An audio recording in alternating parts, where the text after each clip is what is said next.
So this is exactly how to play Just Dance on PlayStation 5. So firstly go into PlayStation Store here and then we're gonna search for Just Dance here. So I'm just gonna search for Just Dance. And then click on Done. And we're just gonna wait a couple of seconds for it to load. And perfect, here it is. You can see Just Dance. And yeah, it's actually free to be able to get it, I guess, which is pretty awesome.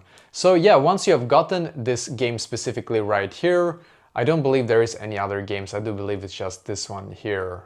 Yep, it is. So once you have gotten this exact game, what we need to do after that is that we're going to get a QR code that we need to scan with an app called Just Dance Now, as you can see. So this app, you can get it on the App Store if you have an iPhone, or Google Play Store if you have an iPhone. So get the app called Just Dance Now and then just open it up here. So once you have gotten the app, just select a song. So for example, take this right here and then click on Dance and then click on Get Started. So now on Join right here, we need to click on Tap to Scan, and you will be able to then scan a QR code that will appear on the Just Dance game, basically, that you will be able to scan, and then you will be able to start playing it. So basically that is exactly how to actually do this.